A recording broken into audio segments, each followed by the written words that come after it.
M igama umkhanyeli isibongo sabaphumalo njengoba eshile uma umshayeli ngifaka ama-cellphone siwafake ku-off noma ku-silent. Eyami-ke iy'nkinga zovele ngisishe off.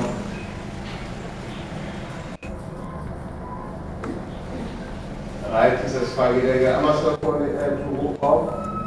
Sizoyiqala-ke i-presentation. Uma kwenzeka unombuzo, ngicela siyibambe yonke imibuzo lezwakala. Sizoyibuza at the end of the presentation, okay? Okay, why ngisho kanjalo kungenzeka ngisakuchaza u-M wokuqala bese uthi lo wes-3 yena umelele ngizofika naye kulo M. Then mawasazwanga kahle-ke ngisazobuyela ngi-explain kabanzi. Okay, i-MMM South Africa siyani-welcome bantu be-MMM. Ngicela ukubona ama-members e-MMM ngezandla. Alright, kusho ukuthi-ke abaningi bayaqala, ngicela si-welcome-ke labo abaningi abaqala ukufika kwi-presentation yethu. Okay, anami ngizokhuluma. Yeah. Alright, singakayi kude-ke sovele sichaze ngabo labo M ukuthi bamelele. U-M wokuqala uMabrodi, olandelayo uMondial, then Moneybox. uMabrodi founder e-Triple-M. Siyazi founder, umuntu oqale something. Okay, uMondial bathi-ke igama elichaza into ehlanganisa abantu umhlaba wonke. So we are a global organization, si-community, si-umphakathi kezwakala. Umphakathi nje ohlangene, sihlangana ngaleli bhokisi lemali. You can imagine a box of money. Mangabe ufuna imali uze kuleli box ubuye uvule uthathe leyo oyifunayo uvale futhi njalo uze futhi njalo next week. Bangaka abafisa ukuba nebhokisi lemali? Okay, uma akayifuni usiswa makayifuni usisakayifuni lokudala. Ngicela-ke ningalaleli labo abangayifuni ibhokisi lemali. Alright, siyaqhubeka-ke siyasizana ngokwezimali si-financial network. Angithi ama-network maningi, kunama-social network ofana nabo-Twitter, o-Facebook, o-WhatsApp, nalapho sinokuxoxa-ke, but usually asenzi imali. And then lana-ke si-social network kodwa ekhuluma ngokwezimali, siyadonethelana imali, kezwakala. Uma uyabona ufuna imali, ufuna malini ma? Ufuna imali eningi uma sokudonethela imali eningi. Omunye ufuna imali encane la sidonethela imali encane. Ngizochaza ukuthi sidonetha kanjani. Okay, right-ke masiqhubeka sidonetha from person to person, umuntu to omunye umuntu. Sine system-ke eye-Triple-M. Masidonethelana asinayo i-bank account eyodwa. Siyazi ukuthi kwenzakala imali une-bank account eyodwa. Kunabantu emhlabeni abangathandi ukuthi sibe nemali. Bajabula masinganalo ukuthi kanje sikhala sithi imali ayikho. Mhlambe mangathola umsebenzi ongcono, maybe ngizothola imali engcono. Ngiyajabula ngoba ngiyabona kunabantu abadala, kunabantu abasha nisasele hope akithi ukuthi kuzolunga. Abadala amathemba ahambile akekho abantu abadala. Aphelile. Why amathemba phela? Ushuthi masinabo ukusele emva mhlawumbe like 30 years back uqala phansi. Ngoba bese wonke. Yeah, uyeqala phansi nje.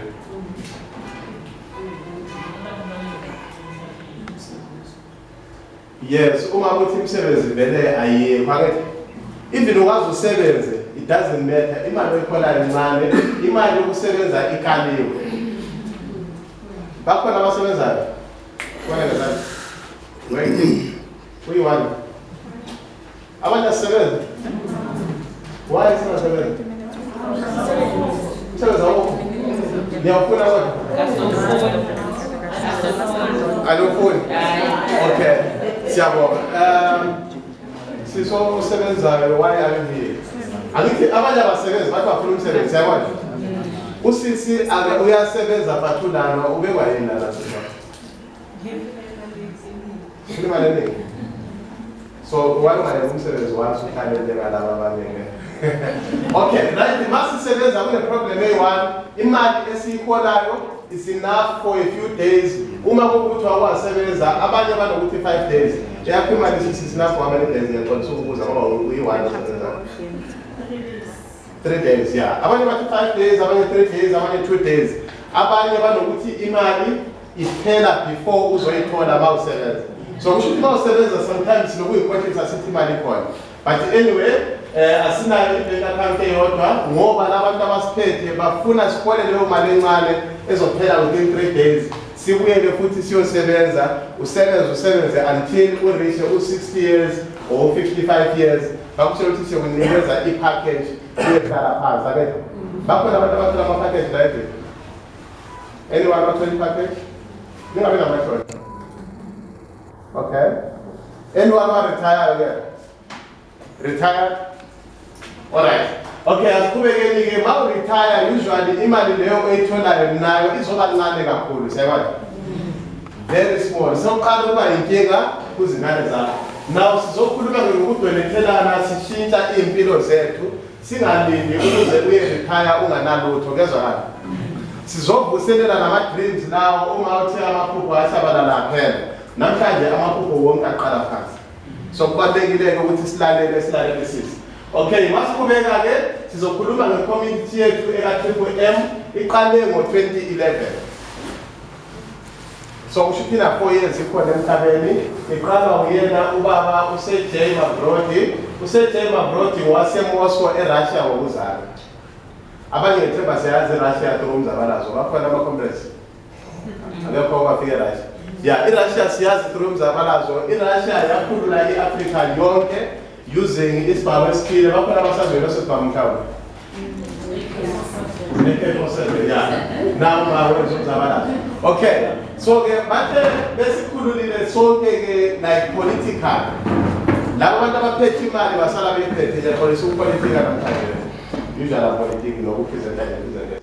But ngoba nithale kakhulu kufanele sizwe where the problems are, right? Ukuze sikwazi ukuphuma kula ma-problem. Right-ke bathe benze kanjalo bathi okay thathani izwe lelo. Sesilithathile izwe lethu siyajabula sithi yonke into emnandi but imali asinayo sinemali lela sa 3 days. So basibambe lapho. Kusho ukuthi freedom asinayo kahle kahle. Sine-political freedom but financial freedom asinayo. Then bakubhekisisa kabanzi kunento ebizwa ngokuthi financial freedom sizigqila singama-slaves. But asikuboni ukuthi singama-slaves. And then 50 rand isikhohle ukufaka umthetho wemali ifoni uma ngabe ringa u-50 rand imali-ke ziyokholekwa uma wahleli lapha welokhu uzalelwa khona kubhalwe kunikeza 50 rand masiqede kuze message. Okay, right-ke siku-financial slavery, so singama-slaves kumele siphume kuleso slavery but ngeke thina sikukhiphe if you do not accept ukuthi you're a slave. Sayibona? Uma ukuthi awuboni ukuthi uyi-slave ngeke uphume kuleso slavery, lezwakala. Okay, so-ke sizophuma ku-financial slavery. uMavrodi indoda ebinemali zayo, umuntu obe namabhizinisi. Usually osomabhizinisi mayidrayiva lana esaba ke. Mawumbingelela nje uthi hello, uzonifuca imoto yakho. Uzothatha imali yakho. Naye uMavrodi uyiphilile the very same type of life. Unemali eningi mayidrayiva eMoscow nakwezinye indawo la eRussia. Wabona ukuthi abantu esibahlukumezekile nami ngiyabesaba. Wayekumele saba abanye abantu wase-discover ukuthi kunenkinga e-financial slavery. So to come out of financial slavery kumele sisizane thina lana siwumphakathi we-MMM sidonethelane. That's why i-MMM yaqala ngo-2011. Ithe-ke iqalile ngo-2011 yasihamba yasabalala growing very fast. But before sichaza ukukhula kwe-MMM very fast sizokhuluma kancanyana nje ngayo uMavrodi. Bese ngichazile-ke ukuthi u-businessman unamabhizinisi ayawenza okudayisa i-computer equipment, ama-computer saqala eRussia.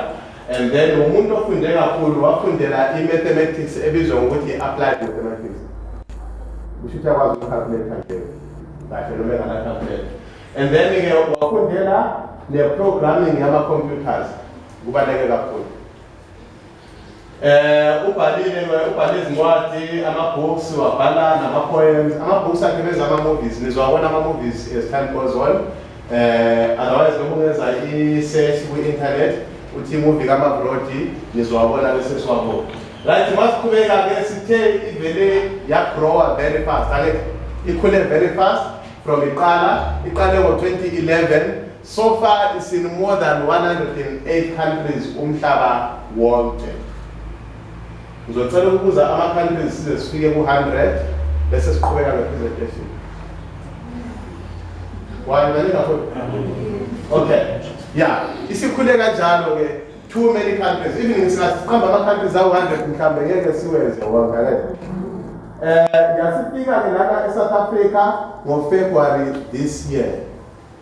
Kunendoda abathi uVusi Mlambo iseThekwini eDurban, wayithola through ama-social network komunye umama abathi uLeonessa wase-Philippines.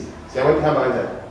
Iqale eRussia, yaya ePhilippines, yeze eSouth Africa, yangena kwamanye amazwe, ikhona eLesotho, ikhona eSwazini, ikhona eBotswana.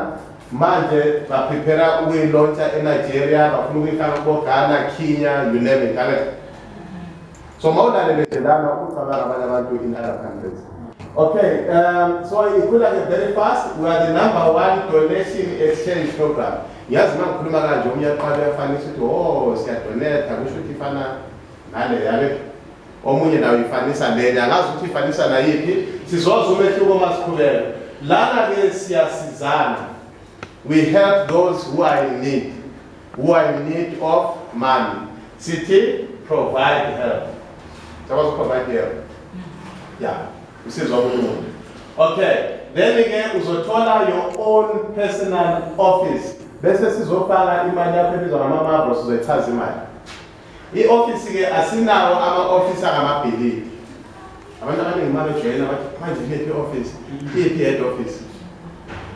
Zikhona izinto esike sazijoyina noba bukhanye esike sajoyina okunye kunebhilidi elihle lamagasi ake. But ukwenza imali lapho is almost impossible. Imali wenza lapho. Why? Iphelela kumabhilidi. So asinayo imali, asinayo i-office. Your office is online. Sizochaza ukuthi online kanjani. Okay, masiqhubeka imali yethu ibizwa ngama-Mavro. Imali yethu within the system. Why sibiza ngama-Mavro? Siyakhumbula i-founder yethu ibizwa ubani isibongo? Mavro. So sithathela kuma-Mavro. Imali yakho ke ama-Mavro azozalana ngo-30% njalo nje ngenyanga. Awulezo indaba ezindaba. Every month 30%. Bafanekisa ke lana mangabe ufake u100 izokuzalela ku30 mawusiyaphela inyanga. Usho ukuthi kahle kahle yona izala ku1% of balance every day. Yazwa 1%. After 30 days ukuzalela ku30 ungakhuluma nge100 abanye bathi imali encane kakhulu. Mhlawumbe sikhulume ngamalini 1000. Okay, mawafaka 1000 uyiyeke for 30 days izokuzalela ku300. Usho ukuthi usufana nomashonisa siyabona. Umehluko yini? Awuhambi uphethe impini yempiki ukuthi uzofuna imali yakho. Awuthatha ama-TV abantu usembambe i-TV until ubhadale 1000. You understand? Okay. Alright. Le-1000 yakho ke mawungayiyeka for 3 months. Izoqhubeka izala 30%. Usho ukuthi after 3 months uyophethe imali ethi 2200. More than double in 3 months. Uma decide futhi njalo uyiyeke ukuthi ngiyayiyeka for 12 months. 1000 leyo sizwe right. Uzobe uphethe imali engaphezulu ka 23,000. Siyabona impilo yakhe. Okay, right, siqhubekeni ke. Sizwile nge-history, siyazi abantu abaningi asifuni i-history. Yabona nosisi akasalalelanga lapho udlala isifoni because of i-history. But manje ngoba sesikhuluma ngemali nayo uzoqala ukulalela. Okay. Imali yethu sesiyibiza ngama-Mavro, ama-Mavro azala ngo-30%. We are a mutual aid program. Chaza ukuthi wonke umuntu uzobenefita ngokufana. Siyabona? hayi ukuthi mhlambe wena umdala kunami ongeneni noma ungena izona. Each and every person ongena ku-program yethu ubenefita ngokufana 30% every month. Okay, mawufakeke imali yakho ku-1,000 stay uzalana ngo-30%, but it will be frozen. Frozen for 2 weeks.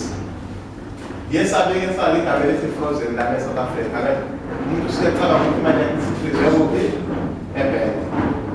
Abachazi lokho, into abayichazayo ukuthi imali yakho izovuthwa noma izolungela ukuthi uyi-withdraw nini after 2 weeks, which is 14 days. Yezwa? Ufake 1,000 rand, after 14 days yokuzalela 100.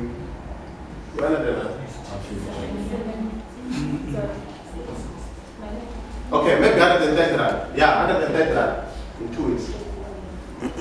So it's exactly 130. Unga decide that we have you can withdraw all of it. Normal, we can for 30 days, you can 300, or we can for 6 months. Normal, we can for 12 months or 14 months. It's all up to you. But nothing to about the I see now 1 month to 2 months, 6 months to 9 months, 12 months to 16 months, or whatever the story is.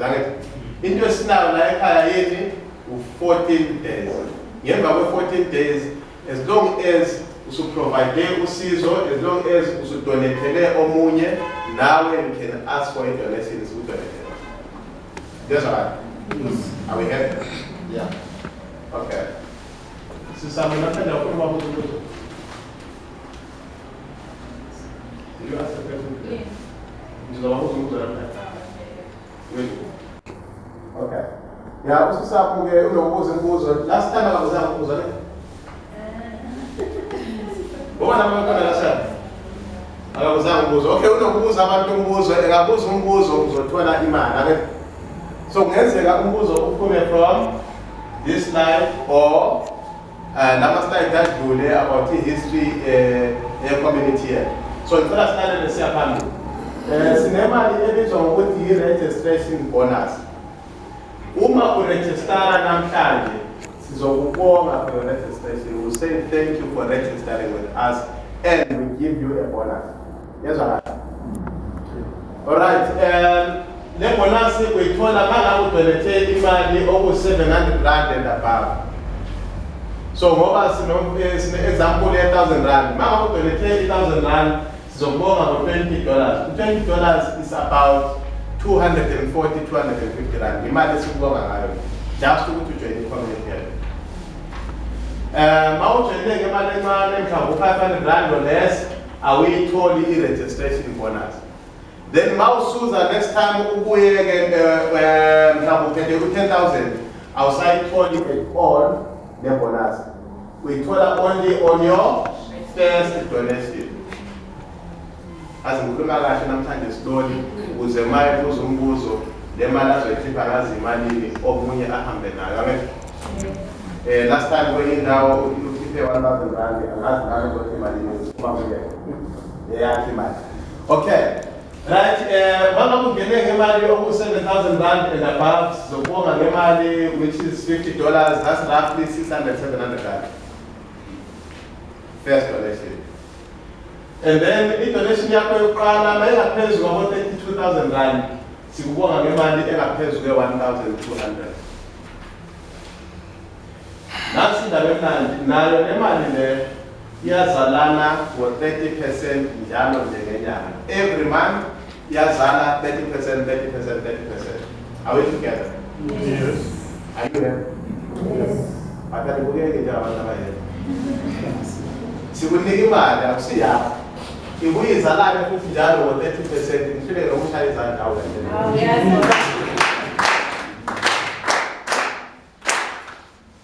Okay. Alright, siqhubekeni-ke. Bathi uma ngabe uzwe indaba ezimnandi.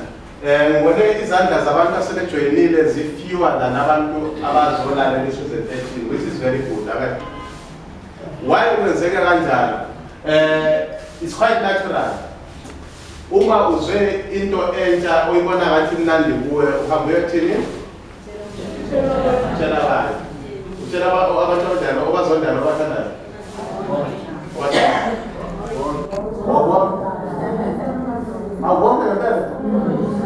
okay right-ke uzohamba uyotshela abantu bonke ukuthi kunemolu entsha angazi i-Everton Mall yakhiwa nini yakuya i-Everton Mall yani lemole